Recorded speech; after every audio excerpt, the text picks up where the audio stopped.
องค์พระเจ้าแก้วดำเต้านะครับจากวัดพระธาตุลำปางหลวงนะครับไปประดิษฐานชั่วคราวณมณฑลพิธีที่บริเวณควงนคร5 แยกของนาฬิกาครับตอนนี้ก็อยู่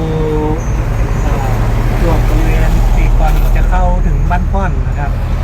ซึ่งก็เป็นชุมชนหนึ่งที่เป็นชุมชนขนาดใหญ่นะครับตอนนี้ก็มีพ่อแม่พี่น้องประชาชนนะได้ไปยืนรอกันจะได้ร่วมส่งน้ำองค์พระเจ้าแก้วดำเต้าครับ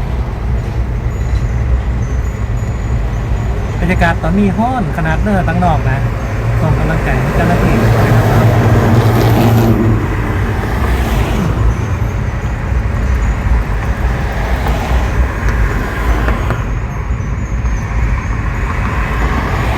ต้องขอบคุณทุกท่านเลยนะครับที่ได้เข้ามารับชมกันนะครับ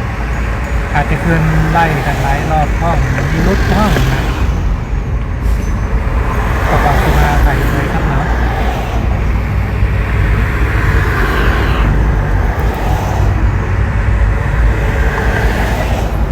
สวัสดีคุณตั้มนะเจ้าตอนนี้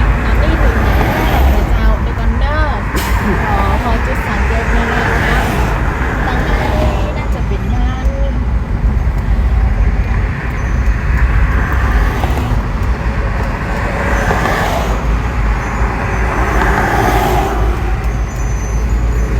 สวัสดีคุณสมบัติด้วยนะเจ้าสวัสดีเจ้าในนี้เราอยู่กันกี่คนนะเจ้าตอนนี้แอดมินทำงานอยู่ด้านหลังกัน2 คนนะเจ้าแต่ว่ามีเจ้าหน้าที่อยู่ในรถอยู่เนาะแล้วก็ใกล้กันกับพ่อแล้วเจ้าตอนนี้เราได้น้ำดื่มนะเจ้าจากพี่น้องสาระจากหลายๆท่านที่ได้แวะมาให้เขานะเจ้าตอนนี้ก็น่าจะเพียงพอแล้วเนาะแต่ว่าถ้าจะเลือกท่านตี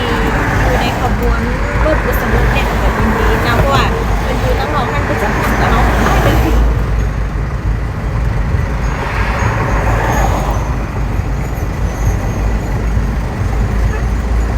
มาแล้วนะเจ้าอยู่ตีปูนผมก็ไม่นี่นะเจ้า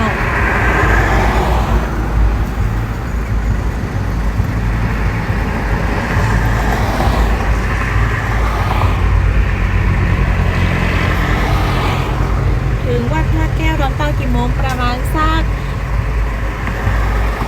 เที่ยงไปปะเที่ยงไปปลายใกล้บ่าย น่าจะเลยเที่ยง น่าจะเลยเที่ยงอยู่เจ้า ก็ตั้งในเวียงนี่ตามตีได้ทักโพสต์กันประมาณตะกี้เนาะยังมีแห่หลายจุดนะครับที่คนรอส่งน้ำของพระเจ้าแก้วดำเต้านะครับการเดินทางช่วงนี้ต้องใช้ความระมัดระวังแล้วก็เพิ่มความระมัดระวังจะเป็นพิเศษเลยเนาะบางจุดนี่คนก็จะปิดจุดหยุดเนินเพื่อความปลอดภัยนะครับเพราะว่าบางจุดนี่เป็นเส้นตรงนะรถใหญ่ความเร็วค่อนข้างสูงก็จะปิดไว้เป็นตัวขาวนะครับเจ้าที่ผ่านมานี่จังหวัดลำปางของเขาคนกับมีการประชุมคณะกรรมการป้องกันอุบัติเหตุในช่วงเทศกาลสงกรานต์ซึ่งวันที่11 เมษายนตะวันแรกนะครับที่เป็นการเฝ้าระวังแบบเข้มข้นนะครับแต่ว่าลำปางของเขานี่เกิดเท่าว่าเกิดอุบัติเหตุ3 ครั้งแล้วครับพื้นที่ห้างชับ3 ครั้งเนาะแต่ถ้า2ก็ปรับงาวเกินครับ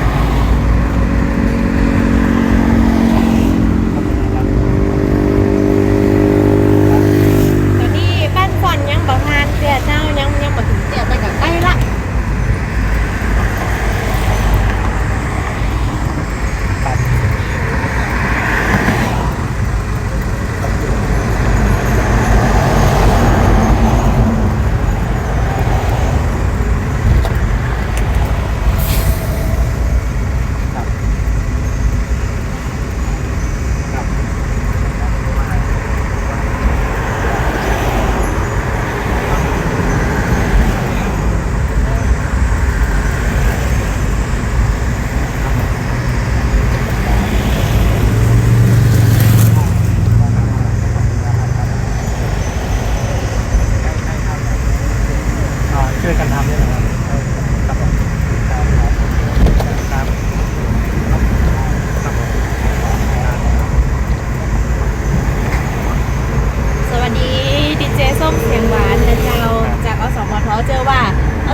นี้รออยู่แน่นอนนะถ่ายทอดบรรยากาศในช่วงบ่ายนะเจ้า ตอนนี้เล่นหลังไปจะเล่นน้ำกันละเย็นกันละ รายงานตัวให้นะเจ้าดีเจส้มเสียงหวานเป็นจะได้พ้องนะเจ้าตั้งในเวียงตอนนี้บรรยากาศนะเจ้าเป็นเริ่มเล่นน้ำกันแล้วหรือยังแต่เจอว่าเริ่มละเนาะเพราะบรรยากาศของ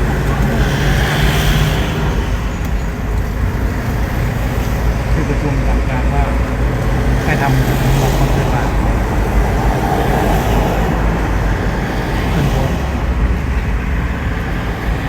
ตอนนี้เราอยู่แถวดูซานนะเจ้าตีวันนี้รถแมคโครนั่งนะเนาะแถวก็ค่ะนะเจ้าจุดสังเกตที่ง่ายที่สุดก็คือดูซานตีมีรถแมคโครนะคะนะเจ้า คุณห้องดูซาน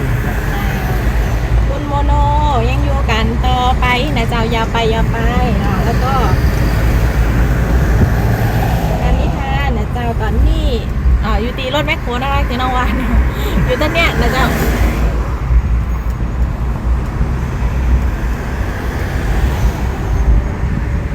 แถม2 กิโลเมตรนะเจ้าเขาจะถึงที่ปาริชัดรีสอร์ทนะเจ้า2 กิโลเมตรเนอะตอนนี้ในเวียงเริ่มบรรเลงแล้วเจ้าฝากคนน้ำต้องเวียงโปรแกรมเดี๋ยวเขาจะได้ไปป้ากันตีในเวียงก่อนนะเจ้ากับดีเจส้มเสียงหวานนะเจ้า ต้องให้กระจุ่มเหมือนกันนะจุ่มเนื้อจุ่มน้ำหนักนี่หายไปหลายโลเลยวันนี้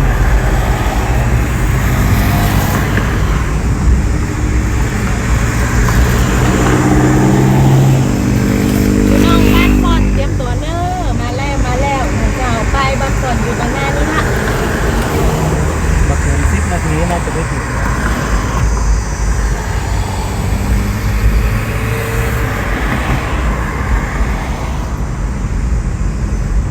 ดูกันเป็นขบวนใหญ่ไว้นะเจ้าแล้วก็อยู่ตีมุมไม้นะเจ้าเพราะว่าอากาศร้อนเนาะเพราะว่าบางท่านมีละออนมีผู้สูงอายุนะเจ้าจะได้ช่วยกันรักษาสุขภาพนี่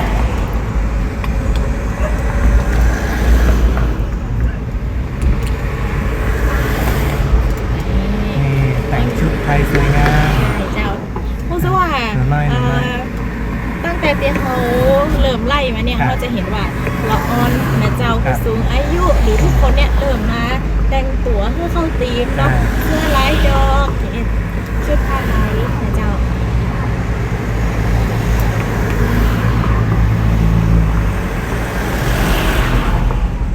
สวัสดีทุกท่านโอ้ยนะเจ้า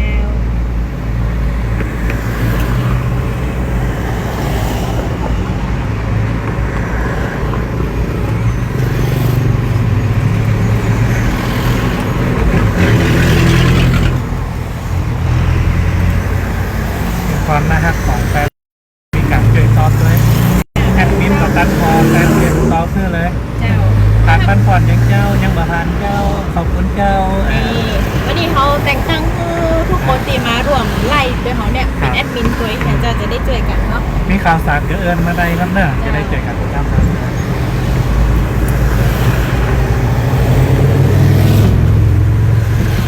มีร้านก้าตั้งใจพองนะเจ้าเองเป็นยักแจ้งทุกข่าวว่าวันนี้เป็นยุดเลยอ่ะเขาแจ้งมาได้นะเจ้า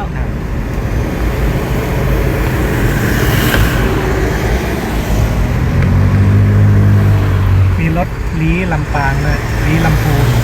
มาลำปางข้ามอำเภอ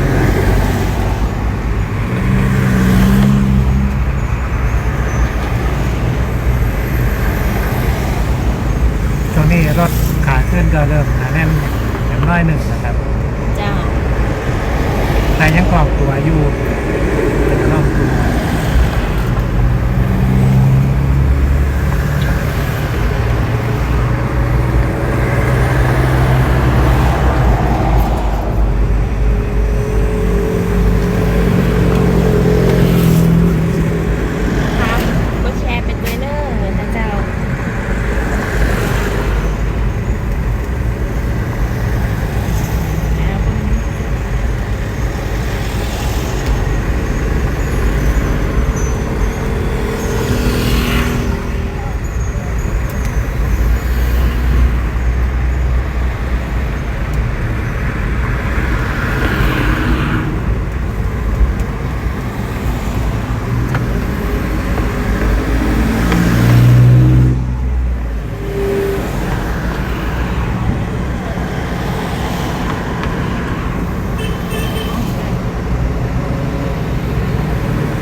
เลยนะเจ้าเข้าตีมขนาดต้องไป5 แยกนะเจ้า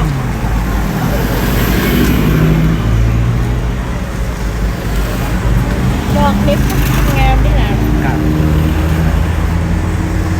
กินน้ำอบน้ำหอมน้ำขมิ้นส้มปล่อยโดยประมาณในรถนี่เลยเนี่ย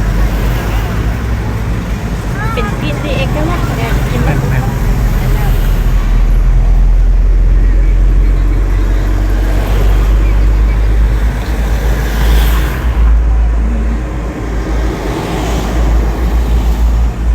จะสังเกตได้ว่าคนที่ไปส่งน้ำเสร็จเนี่ย ครับ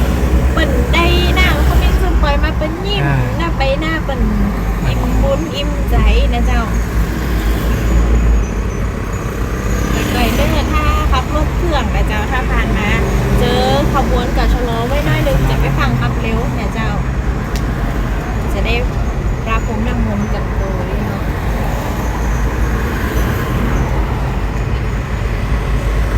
พี่น้องแถวบ้านฟอนติยูปื้นสะพานนะเจ้าก็รอแหมสักกั๊บนึงนะเจ้าตอนนี้เขากำลังจะเคลื่อนไปตั้งหน้าฮันละ ครับ นี่เขาก็จะมีรถนำขบวนนะเจ้าเครื่องเสียงจากเทศบาลนครลำปางตำรวจนะเจ้าแล้วก็รถโรงพยาบาลลำปางนะเจ้าถึงหน้าถึงหลังคนเตรียมพร้อมไปอันใดอยู่กลางแดดสีมะหัวอยากก็ไปหาบนก่อนได้เจ้า มีรถแอมเบอร์แลนซ์นะครับตามอยู่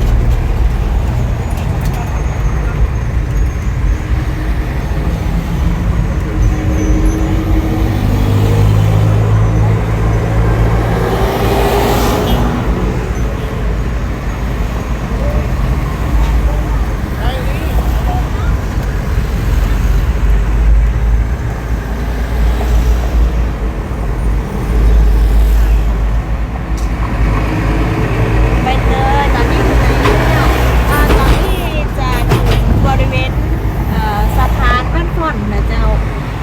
เนาะสะพานแยกบ้านฟ่อนไฟแดงจุดนี้ก็คนนักขนาดนะเจ้ารอให้สักกั๊บนึงนะเจ้า ฝั่งตรงกลางที่นี่ก็จะเป็นตามคนเข้ามาครับ ป้าปีเจ้าเดี๋ยวอันนี้เขาอยู่ตรงข้ามเนาะตรงข้ามกับ ป้าปีปาร์ตป้า ป้า ปีปาร์ต เจ้าถ้าจะเดี๋ยวก็จะเดินทางกลับเนี่ยก็แวะ ห เจอ มูยอ ป้า ลู ปี ก ได้ ยีนนะครับของฝากทั้งลำปาง เจ้า ทั้งไรผลจะจุ่มเดียวมีผลมอกไอ้น้ำเลยเป็นจุดพักข้างทางเป็นจุดหนึ่งครับตรงนี้ก็อยู่จุดบ้านปอดแล้วครับเนาะ ลูกปืนผมก็ไม่ไหวเนี่ยเจ้า ครับพี่น้องตั้งบ้านปอนเตรียมตัวเนอะ ลาไข่กินข้าวโยมาลูกมานะเจ้ากำลังถึงปากแตงบ้านคนเจ้าแม่นแล้วเจ้า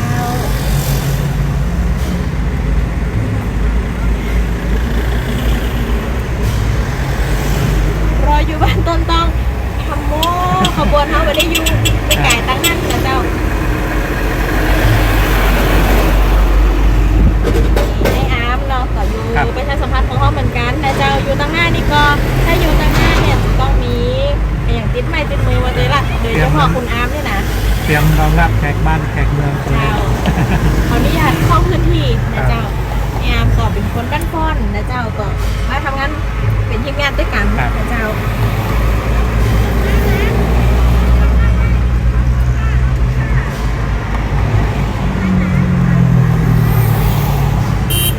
ตอนนี้พี่น้องบ้านฟ้อนเตรียมตัวเนอะ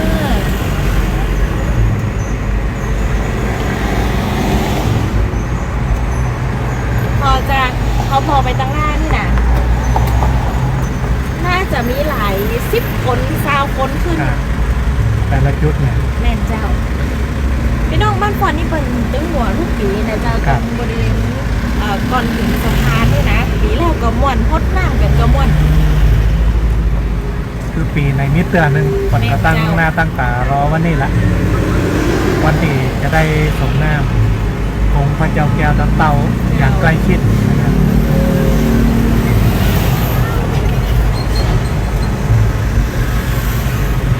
คือทางองค์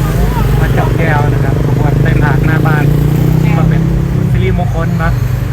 แกก็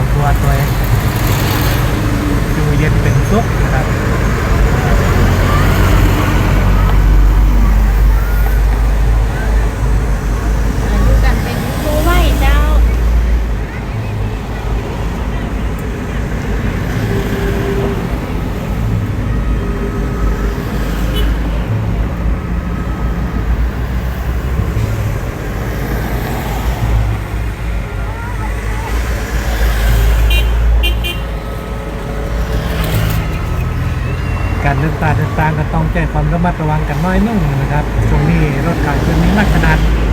หากใครรับง่วง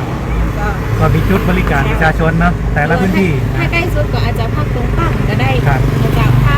ถ้ายังบ่ถึงจุดบริการนะเจ้า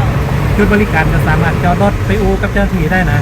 เจ้า ไปดื่มน้ำกินกาแฟก็ได้ครับ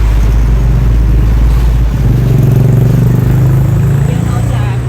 มาหอพลังศรัทธาของเจ้าบ้านฟอนอยู่ทางด้านนี้นะคะ อาจจะใช้เวลาค่อนข้างเหมือนน้อยนะครับสำหรับชุมชนบ้านป้อนแรงสถาบนนักขนาดครับ เจ้า เป็นชุมชนใหญ่ด้วยเนาะ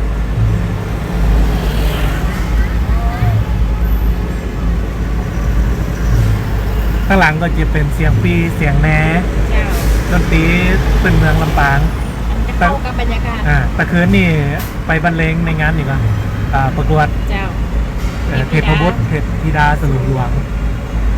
จังหวะจ้ามีเร็วมีนะปีผาดปีมอน เจ้า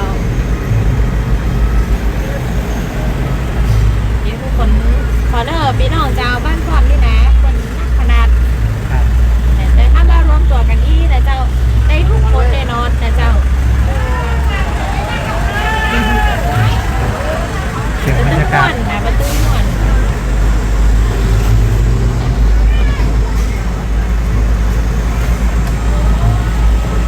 เท้าล้ บ้า วน นก่อนเยอะรอสงกรานต์พระเจ้าแก้วแม่นเจ้า จะล้อมตัวกันนักรถกระจอดเหมือนเลย แม่นเจ้า คนในเวียงรอกันเนอร์ปรากฏบ้านก่อนเป็นนักขนาดนะเจ้าสันทาบ้านก่อนนะ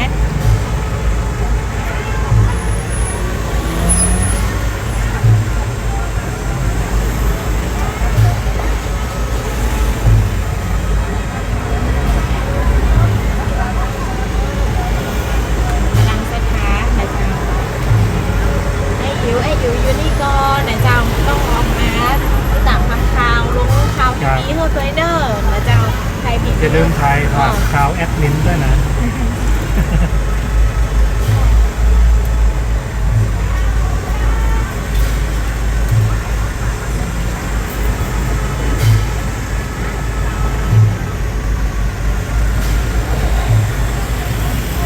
กำลังตอนลูกเพจแอดมินลูกเพจของบ้านฟอนนี่เป็นมดน้ำแล้วเพิ่นจะหนีเขาไปอย่างไรห้ามหนีนะเชื่อ พดแล้วอย่าเพึ่งจบเดี๋ยวนะต้อยกันก่อนโอ้สมเตาตีเปิ่นได้รอคอยตั้งแต่เจ้าแล้วนะคนกันรุ่นตลอดจะมาถึงกี่โมงฮะนะ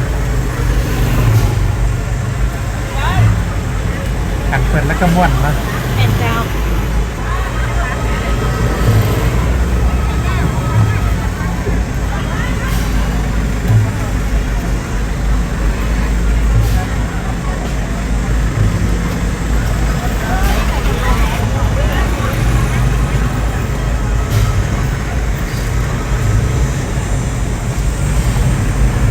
ก้อยกันนะแล้วเจ้า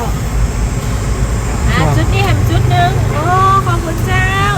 ขอโคตรนักก็นี่แหมน้อยแต่เอาโดนนี่ แฟนเพจของเขานะครับก็มาแซวมายอกกัน พาณิชย์แต่เจ้าโคตรน้ำได้เนาะโคตรน้ำได้แต่ว่าบอกโคตรนักบอก พดเป็นท่าเย็นเอาก็ได้นะ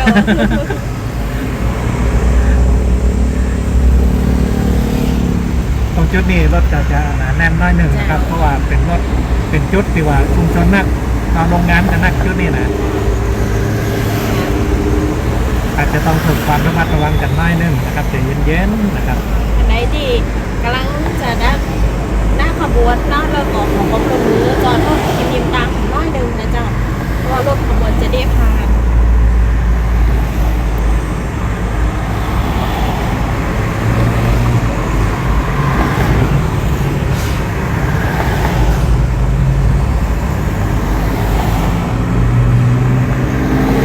แต่ที่จะบูชาหรือว่าขอน้ำขมิ้นก็ปล่อยน้ำสงองค์พระแก้วน้ำเต้านะครับไมันต้องกลัวมดนะ มันมีเติม เตรียมไว้ให้เติมให้ตลอดนะครับก่อนจะมีรถบรรทุกน้ำตามขบวนมาตัวนะครับ จะคอยเติมน้ำขมิ้นส้มปล่อยเพื่อกับรถอุปบก ลาดจนน้ำก็มีสปอยที่พ่อแม่พี่น้องประชาชนได้มาส่งน้ำกันเนาะ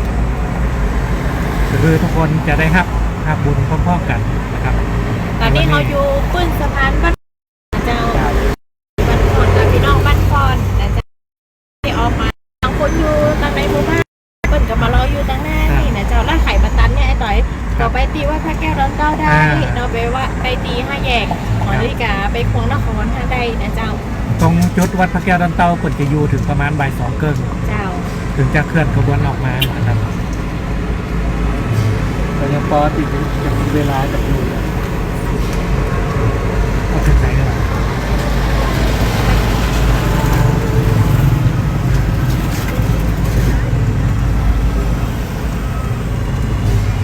ตอนนี้แบตเตอรี่ก็ยังพอเหลืออยู่ประมาณ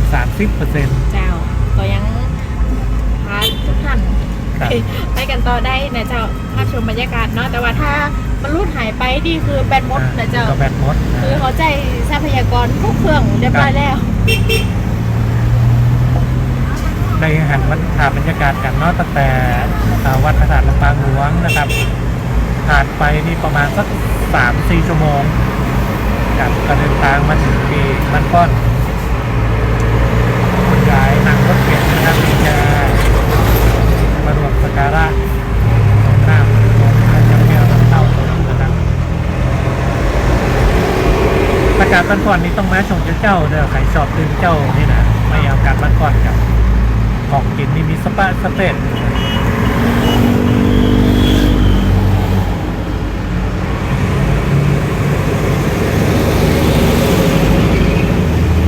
ขอบคุณทุกท่านนะเจ้าดูเนาะ ครับ มารวมบรรยากาศนะเจ้าอยู่กันพ้องภาพเสียงเป็นจะได้ของเจ้า เสียงไหก็ผ่านท่านก็นะเจ้า ถ้าเสียงบางงามเดี๋ยวต้องบอกไปได้ พอนางชุมพรเจ้าโอ้บิ๊กบ้านพระเจ้าคุณชุติมาจุดปีนี่บิ๊กมาลำปางบ้านเฮากับเจ้า นี่เป็นความการสื่อสารไร้พรมแดนนะ แม่ อยู่ไกลเขาก็ได้คิดถึงหากันให้หายคิดถึงนะครับแต่เจ้ากับตั้งเกาหลี นี่เป็นนั่งเกาหลีใต้เหมือนกัน คนลำปางไปอยู่เกาหลีพูด เจ้าก็ได้เห็นภาพบรรยากาศเป็นก็ได้สนใจเนาะถึงแม้ว่าตัวอาจจะยังไม่ได้มาเพื่อแต่ก็เชื่อว่าเห็นบ่เหมือนคนตึงมาแน่นอนรับรองเลยเจ้า แต่เชื่อได้ว่าอนาคตต่อไปเนี่ยการเดินทางเนี่ยนักท่องเที่ยวต้องมีการวางแผนแล้ววางแผนว่าเดินทางยังไงคือมาเจอขบวนแห่องค์พระแก้ว จะได้รับบุญตัวเอง เจ้าเพราะว่าเขาจะมีกิจกรรมที่ผู้ปี ครับ เราจะได้เห็นภาพบรรยากาศที่เองเลยท่านใดอยู่ตั้งหน้าก็โยมผมไม่ก่อนแต่เจ้าจิ๊บน้ำด้วยเนาะเพราะว่าตอนนี้ก็เริ่มอาการทอนละเดี๋ยวอย่าลืมนะเจ้าตอนสัก3 โมงเขาก็จะมีการไล่สดต่อเนาะเป็นบรรยากาศของขบวนสรุปหลว ส ง รุปหลวงนะเจ้าแล้วก็นับ3 13 อำเภ อำเภ อ อที่ผลได้ตักน้ำจากบ่อน้ำศักดิ์สิทธิ์แต่ละพื้นที่นะครับเอามารวมกันในสลุงหลวง เจ้า ซึ่งก็จะมีสลุงหลวงที่ชนะเลิศมาเกินผู้แทนจะเจอน้ำจากวัดพระแก้ววัดองค์สนุก เจ้า ไปยังมณฑลพิธีที่กวางนครชายใหญ่ของนาฬิกา พี่ชิดคุณชื่อที่มาบอกว่ามาได้ปิกเจ้าเนี่ยเจ้าว่าเดี๋ยวได้มาเนี่ยลำปางบ้านเฮาเนี่ยเจ้า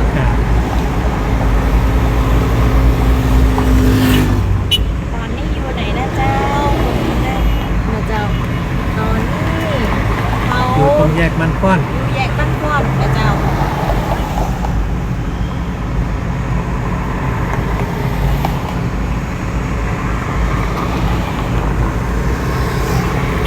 บางคนคือติดตามภาพชมอยู่พอมาถึงหันรถแอดมินเนาะหันแอดมินดมยาติ๊กๆอันนี้ดมยาดมที่บันเทิงมาแต่เจ้าเจ้าช่วยได้เห็นเจ้า ต้องขอบคุณจัดนักเลยนะฮะ เจ้าจากบ้านดาว บ้านดาวมันบอกว่าเป็นก็เป็นสินค้าเนาะสิน ลำปาง ในพื้นที่ เจ้า พื้นที่ก็ค้านะครับ ขอบคุณแอดมินเลยนะเจ้ามาช่วยกันเนาะ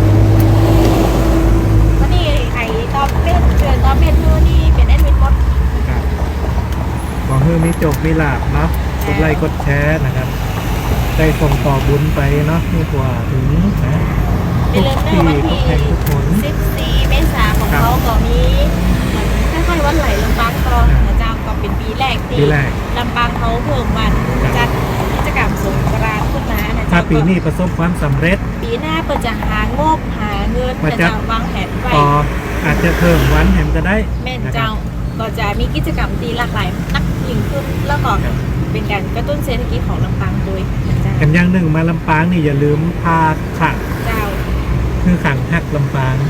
ใครมาลำปาง เอาไปเป็นตีละลึกสักตัวหนึง เจ้า กับในโอกาสต่างๆมาเดี๋ยวนี้คนเนี่ยเป็นใจดีไซน์แบบยุคสมัยใหม่ก็มีทำเป็นแนววัยรุ่นก็มีวันนั้นไปหันของกลุ่มน้ำมอนคนเนี่ยอู้งามขนาดเอาลายผ้าต่างๆมาต่อกัน เป็นผ้าย่อมขังผ้าป้าย หลายคนบอกว่าโอ้เนี่ยกาแอดมินนี่สวัส คน ดี เนี่ย เจ้า ได้นะ นี่คนนี้ ขังแอดมินปุ๊บจะเลิกติดตามเลยทันทีว่าขังรถได้ แยกกันจะอ่านเจ้า ต้นว่าแดดสีถาดยังห่อนเนาะนะครับขนาดโทรศัพท์อยู่ในห่มยังห่อนเลยนะ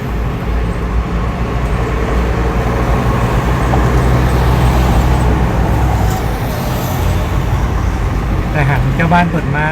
ยืนรอส่งหน้าโมงแก้วน้ำเต้าเนี่ยเขากระจุ่มเย็นยืนไก่ด้านก่อนไปคือถ้าคือหนังปกติน่าจะห่อนขนาดแต่ห้องมาหนังแล้วหันบรรยากาศเนี้ยมันก็หายห่อนไปเลย เจ้า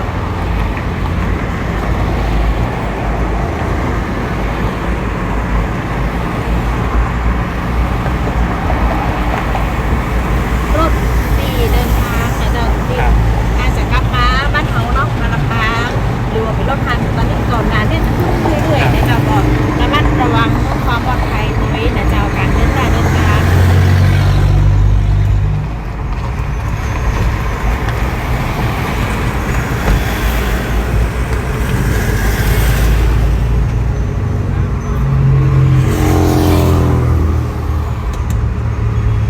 ตอนนี้เลยแยกเขาบ้านก่อนมาแล้วเจ้า อยู่หน้าพาณิชย์รอเจ้า เดี๋ยวเตรียมนั่งน้ำแข็งอะไรหมดเลยเอาคุณเจ้าเปลี่ยนดาน้องมีเกียร์นะเจ้ากลัวว่าเขาจะไปถึงหน้าพาณิชย์นะคะเพราะว่าแบตของเขาใกล้จะหมดแล้ว ตอนนี้เหลือ28แล้วนะ น่าเวลา จะ ถอย ได้ หลัง ดี นะเจ้า เขาเบอร์แบ่งแบตกับมด หรือว่า มีให้ยืมป่ะจ๊ะ ยืมเขาแบ่งก็ได้นะเดี๋ยวไปตัวเอาใน ถ้าตั้งห เบีย น้า ร์ มีให้ยืมเดี๋ยวเอามาคืนก็ได้ เจ้า เขาจะได้ถ่ายทอดบรรยากาศไปเรื่อยๆครับนะ เพราะว่าอาการค่อนข้างร้อนนะเจ้าก็เลยเครื่องมันอาจจะทำงานหนักกว่าปกติน้อยหนึ่งเจ้าปีก่อนแมลงฝนตกภาพปีนี้ถ้าจะตกแหมนะเจ้า คือถ้าตกม้าหมอกจุกเย็นก็ดี แต่ปีแล้วที่มีพายุเข้านะมันมีภาพบรรยากาศดีกว่า ถึงแม้ว่าเต้นนี่จะปิวจะยังละแต่เจ้าบ้านเปิดยังมาส่งน้ำอยู่ จ้ะ ส่งน้ำองค์พระแก้วอยู่วันนั้นนะ ตอนนี้เขาอยู่แถวหน้าชุมชนบ้านตาดนะเจ้า ครับ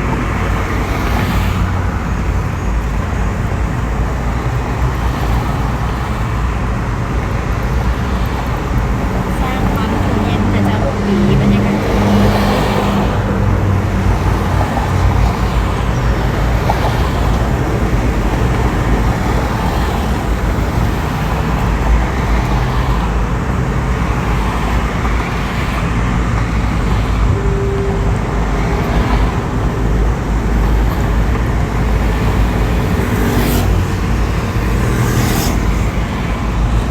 การเดินทางจากกรุงเทพจากต่างจังหวัดเนี่ยข้ามบางทีมันจะมาประจวบเหมาะที่ว่ารู้สึกเหนื่อยล้าตีลำปางละเนี่ยนะก็สามารถที่จะหยุดพักผ่อนกันได้แล้วก็ให้เดินทางกันต่อ สวัสดีคุณ ตอนนี้สวัสดีคุณสมชายแต่เจ้าตอนนี้เขาอยู่ที่หน้าร้านเฮงเฮงหมูกระทะนะเจ้าอยู่แถวบ้านโคตรอยู่เจ้าเลยสะพานบ้านโคตรมาหน่อยหนึ่งละ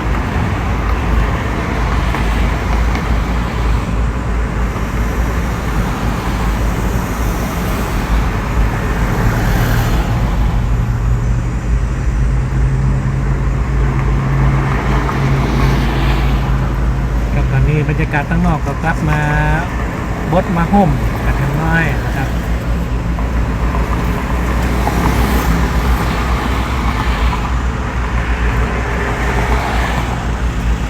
ตอนนี้ก็จะเข้าสู่ถนนเส้นนี้เนาะตีได้สร้างขึ้นก่อนเนี่ยเพิ่มความปลอดภัยรถติดใจความเร็วก็จะวิ่งเลนกลางคนนะครับตัวนี้จะเป็นเลนด้านนอกก็รถบอกไปหนาแน่นสักเท่าใดนะครับ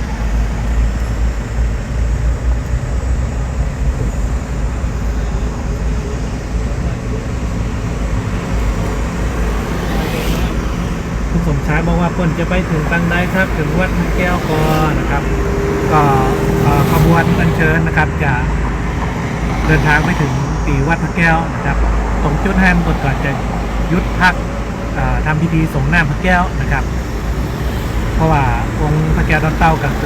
ยตีประดิษฐานอยู่ที่วัดฮันครับเนาะก่อนตีจะถูกอัญเชิญมาตีวัดพระธาตุลำปางหลวงนะครับก่อนจะไปทำพิธีส่งน้ำตั้งฮันจนกระทั่งเวลาประมาณบ่ายสองครึ่งนะครับคนก็จะเคลื่อนออกจากวัดพระแก้วดอนเต้านะครับไปตามถนนตากโอนะครับแล้วก็ไปตามถนนทิศจ้างมุ่งหน้าเข้าสู่ตีร้านของนคร5 แยกของนาฬิกานะครับก็ไปประดิษฐ์ชั่วคราวอีกต้นหันคือประชาชนนักท่องเที่ยวได้ส่งน้ำกันนะครับหลังจากนั้นครับประมาณบ่ายสามเกิงขบวนแห่สลุงหลวงแห่น้ำทิพย์นะครับ13 อำเภอก็จะเคลื่อนตัวจากวัดพงสนุกนะครับมุ่งหน้าไปสู่ทาง5 แยกของนาฬิกานะครับติดกวงนครนะครับเพื่อจะได้ไปประกอบพิธี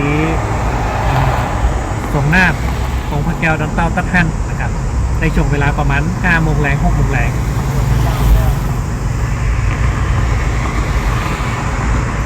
แต่ช่วงบ่ายนี้คิดว่าบรรยากาศน่าจะคึกคืนเพราะว่าขบวนน้ำทิพย์ทั้ง13 อำเภอเนี่ยคนจะป้าจะมาหมดเลยปีที่แล้วมีพี่น้องชนเผ่าจากต่างจังหวัดมาต้อยนะทางพะเยากับมาเพราะว่าลำปางของเขาเนี่ยมีมาถึงประมาณ7 ชนเผ่าแต่ที่มาอยู่รวมกันตัดนี้นะครับคนกระจนญาติพี่น้องมาแอวหากันกับมารวมขบวนกันม่วนสนุกสนานกันครับใครที่พอมีเวลาได้ชมบ่ายก็ไปชมไปพอกันที่วัดพระแก้วดอนเต้ากันไปได้หรือจะไปที่แถวกวางนครไปรอแถวจุดฮั่นก็ได้นะครับก็ขบวนแห่น้ำทิพย์นี่จะจากวัดพงสนุกข้ามสะพานกวางรัชดานะครับผ่านไปรษณีย์มาตามถนนทิพย์จ้างนะครับแล้วก็ไปเลี้ยวซ้ายที่วัดเชียงไฮ้เข้าสู่5 แยกของนาฬิการะยะทางก็ประมาณ3 โล 5 โลถึงจะ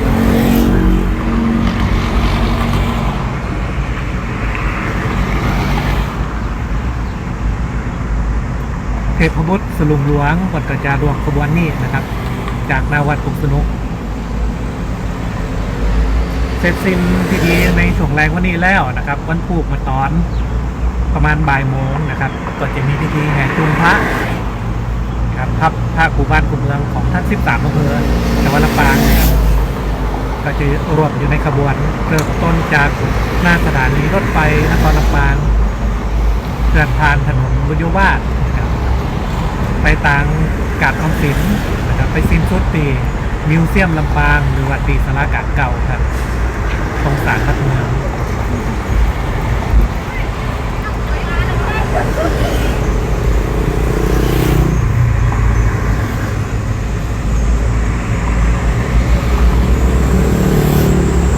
ตอนนี้ก็เคลื่อนตัวมาเรื่อยๆนะครับก็ใกล้จะถึงแยกยาเป้าแล้วครับเนาะ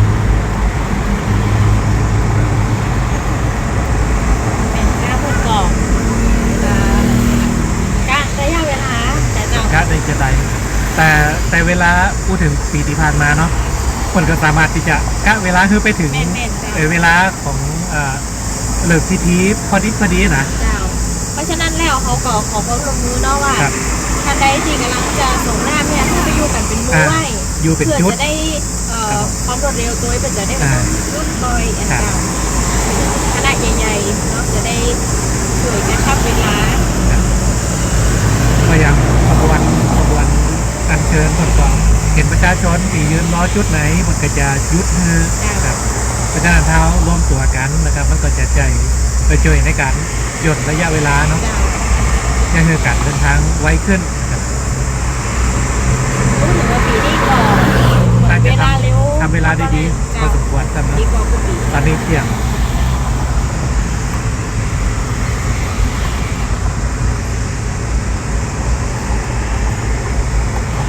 ตอนนี้แบตเตอรี่เขาก็เหลือประมาณ95%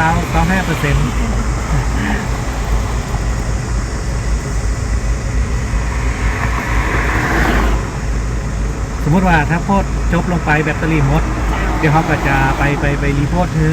กว่าตอนนี้ขบวนอยู่จุดไหนละนะครับ ก็แชร์อินโฟเนาะแชร์ ครับ โพสต์ไว้นะเจ้าเขาจะมีการอัปเดตสถานตำแหน่งแล้วก็เวลานะเจ้าก็ถ้าทันใดตีอยากพูดว่าตรงไหนเนาะครับ รีโพสต์น้อยหนึง ครับ เดี๋ยวเขาจะอัพข้อมูลไปให้นะเจ้า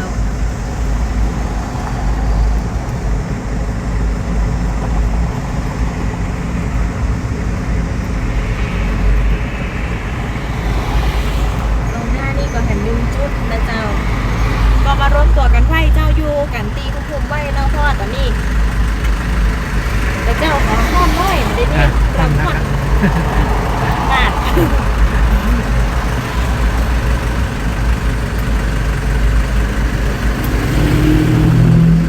พอเขาใกล้รถเนี่ยเหมือนกับบางคนแบบตันแต่เจ้าเลขนี่ก็เลขแอมแต่เจ้าแปดเป็น3 6 5 3เราไม่เลขตัวนิ้วๆเลยเพื่อบางคน สองตัวหน้าหัว 5 6 สองตัวหน้า81สองตัวบน5หัว เจ้าโห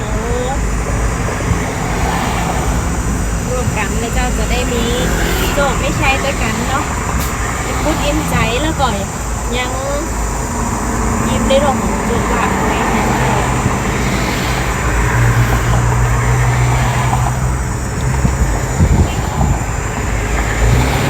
ปกติแบตเขาจะเหลือน้อยกว่านี้วันที่เฉพาะช่วงนี้เขาก็ยังมีงานเซเลบริเตเป็นก็น่าจะ ต้องครับ จัดถึงวันที่16ต้องศูนย์แสดงสินค้าและอุตสาหกรรมภาคเหนือ ตรงเกาะคาครับขาหลอกเลยอบจไปหน้อยหนึงขาขึ้นมากับอยู่ฝั่งตรงข้ามขาขึ้นนะครับด้านขวาเราสามารถที่จะไปซื้อได้ จะซื้อสินค้าแล้วก็ยังมีรุ่นรางวัลตัวนี้ อ่า ไปถึงรอบเครื่องทองแล้วจะตะลุน โอ้ มาแจกของไปแล้ว วันแรกกับแจกไปแล้ว ใช่ แจกทุกวันด้วย ที่แฮกนะเจ้า 5-6 โมงไลฟ์มันจะจับรางวัลละ เจ้าขอเชิญชวนทุกท่านนะเจ้าที่มารับ น่าจะมีจับรางวัลย้อนหลังเลยครับคนที่ซื้อวันนี้แล้วมาได้ก็มีซิปไปจับวันอื่ แม่ น น ไปก่อน เจ้าเพราะว่า บอกมาได้เอาทิ้งนะครับ อันนี้ที่ ตั้งแต่วันแรกจนวันสุดท้ายเลย ก็สามารถไปรวมซื้อแล้วก็ตรงไหนละเจ้าแอดมินตอนนี้วันเนอร์แถวอีซูซูเจ้าอีซูซู รวมถึงอีซูอันต้าใช่ไหม เจ้า พี่มนต์บอกว่าปีหน้าถ้าปอน้ำเปิ่นโพดน้ำมนต์จนอิดในน้ำพวกนี้สปริงเกอร์อยู่อะ เราจะได้เดี๋ยวร้องรับพรนะเจ้าอ่ะเป็นจะได้ จะดู ต่อไป ดู เนาะ ความเหมาะสมเป็นอย่างตัวเองนะครับ ขอบคุณเจ้าใกล้ถึงบ้านแล้วแม่เจ้านะขอให้ได้เจ้า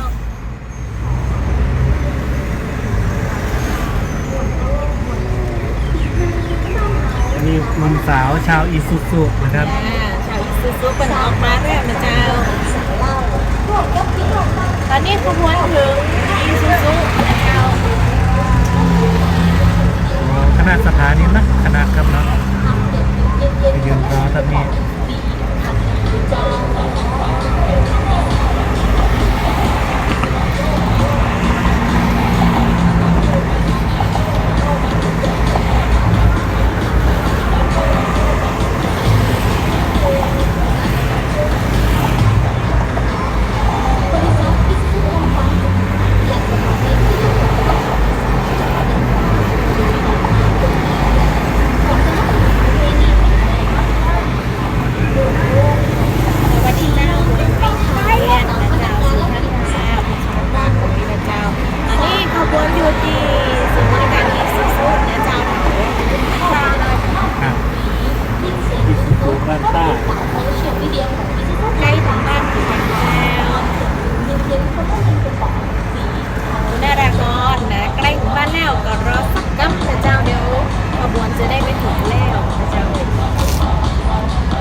ติดตามรับชมอยู่เนาะถ้าหากอยากเก็บภาพนะครับ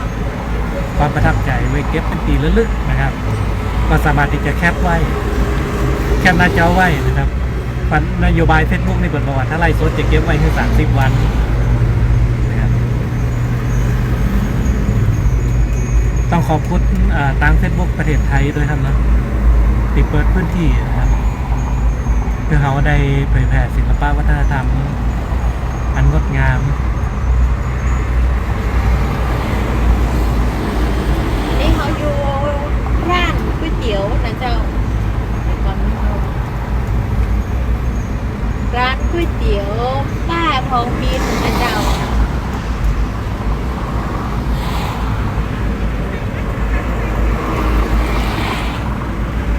บอนพิธีอัญเชิญในวันนี้นะครับเปิดเมื่อพ่อแม่พี่น้องเนาะได้สัญจรไปมาแบบปกตินะครับบอรบกวนการสัญจรนักเกินไป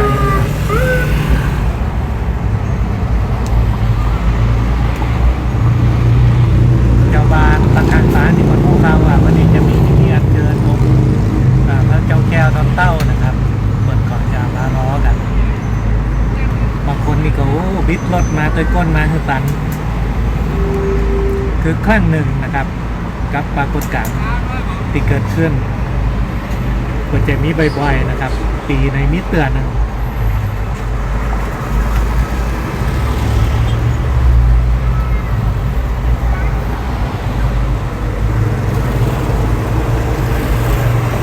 ตอนนี้ขบวนถึงร้านก๋วยเตี๋ยวป้าทองบินนะเจ้าเดียวแหมสักกะพ่อจะได้ลงไล่ได้แต่เพื่อที่จะไปเตรียมอุปกรณ์ในเจ้าชาติพลังงานอุปกรณ์ถึงได้นึงเดี๋ยวเจ้าแล้วก็มาปะกันตอน3 โมงเดี๋ยวเจ้าปะโดยประมาณ บรรยากาศงานประสบการณ์ต่างๆก็สามารถที่จะอัปเดตได้ตลอดนะครับติดตามข้อมูลได้ตลอดทางเพจของสำนักงานประธานจังหวัดลำปางรวมถึงเพจอื่นๆครับ เจ้า สื่อมวลชนทุกแขนง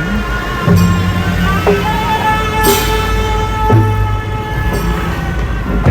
ย่างปีแหนก็มาสดๆเลยนะวันนี้นะ ตอนนี้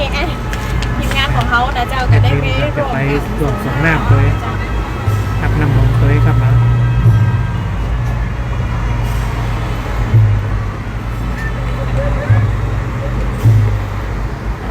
จุดนี้ก็จะเป็นจุดพักรถ ใช่ สัก เจ้า ครั้งห แล้ว นึ่ง ก็อาจจะเติมน้ำ ครับ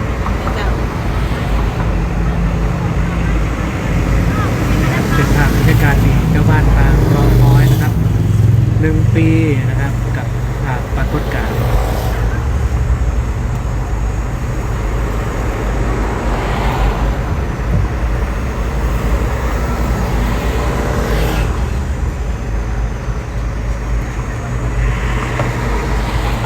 ท่านใดอยากรู้ว่าขบวนเดี๋ยวเจ้าอยู่ตัดใดแล้วเนาะจากหลังจากที่เขาลงไล่ไปเนี่ยเขาได้มีการทำโพดนะเจ้าตำแหน่งแล้วก็มีการไหวอย่างมีช่องทางหนึง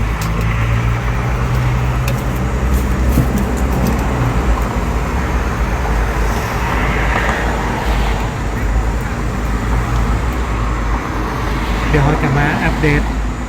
บินเอาไปสำรองได้ด้วยนะจะบอกว่าวันนี้นะเขาเอา มีเท่าไหร่ก็หมด แม่นเจ้าไปสำรอง2 ก้อนหมดไปแล้วนะเจ้า2 ก้อน เพราะว่ามันหมดนะเจ้าแต่ถ้าพี่ต้นเปิดจ่าคือยืมเขาแบ่งก็ได้นะ มีคือยิ้มมีคือยืมก้อย ไม่ถึงแยกยาเป้าให้กับใครเจ้า บางท่านบอกว่าโอ้อยากหันบรรยากาศเดียวเนาะแต่เสียดายแบตมันจะไปละ แม่นจ้ะ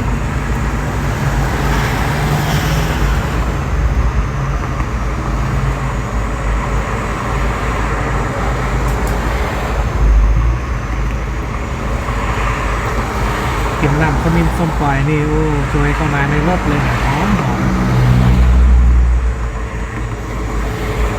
แอดมินก็ไปทับบุญกันแหละ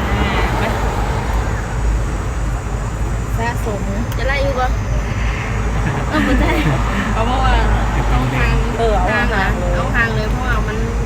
เราจะได้ลิง ก่อนก็ทำเวลาแบบสบาย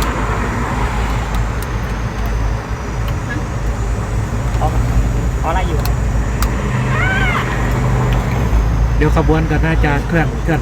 ตัวให้ไวขึ้นเพื่อจะได้ทำเวลาตัวเองนะครับก็ขอให้ทุกท่านเนาะได้ร่วมกันเป็นจุดแล้วกันนะครับเพื่อจะได้กระชับเวลาเดี๋ยวเราจะได้ไปตันเวลาพิธีที่ตั้งในเวียงนะครับตอนนี้แบตก็ใกล้จะหมดแล้วนะครับน้องเต็ม เอาแล้วเหรอเดี๋ยวเขาจะได้ต่อกันตอน3 โมงนะเจ้าขอเวลาสัก1-2 ชั่วโมงไปชัดแบตแป๊บนึงนะเจ้า ก็ขออนุญาตแฟนเพจเนาะ เจ้าตอนนี้อยู่ด้านก๋วยเตี๋ยวป้าทองบินนะเจ้า เลยอินซูบันตามันน้อยหนึ่ง เจ้าเราจะได้แล้วกดติดตามเพจสำนักงานประชาสัมพันธ์จังหวัดลำปางไว้นะเจ้าเขาจะได้ลงโพสต์ไว้เนาะมันจะมีโพสต์หนึงเป็นโพสต์ที่การขบวนสลุงหลวง ครับเข้าไปดูตันทันได้ ขบวนพระเจ้าแก้วน้ำเต้านะเจ้าก็มันอาจจะขึ้นสัก36แต่ลองรีเฟซไปหันสักร้อยหนึ่งนะเจ้าเขาจะบอกเวลาแล้วก็บอกพิกัดนะเจ้าจะได้ตัวกันถูกเนาะ วันนี้ต้องขอบคุณทุกท่านจัดนักนะครับตีติดตามเนาะ2 ช่วง 3 ช่วงที่ถ่ายทอดสดนะมันหนีห่างกันเลยทีเดียวนะครับก็ใครติดเดินทางอยู่ครับเนาะก็ขอให้เดินทางด้วยความระมัดระวังนะครับแล้วก็ไปถึงจุดหมายปลายทางอย่างปลอดภัยนะครับหากเหนื่อยล้าไม่ล้านะครับระวังเดินทางก็พักตีลำปางได้ครับเนอะมีกิจกรรมงานสนุกหลวงกองใหญ่ปีใหม่เมืองนครลำปางนะครับไว้ตอนรับทุกท่านอยู่นะครับ วันนี้ลาไปก่อนเนาะเดี๋ยว3 โมงไปลืมนะเจ้าเรามีกันไล่สดกันต่ออย่าลืมติดตามกัน เดี๋ยวทั้งภาพแล้วก็เสียงจัดเต็มนะครับช่วงบ่ายนี้ครับครับสวัสดีครับ สวัสดีเจ้า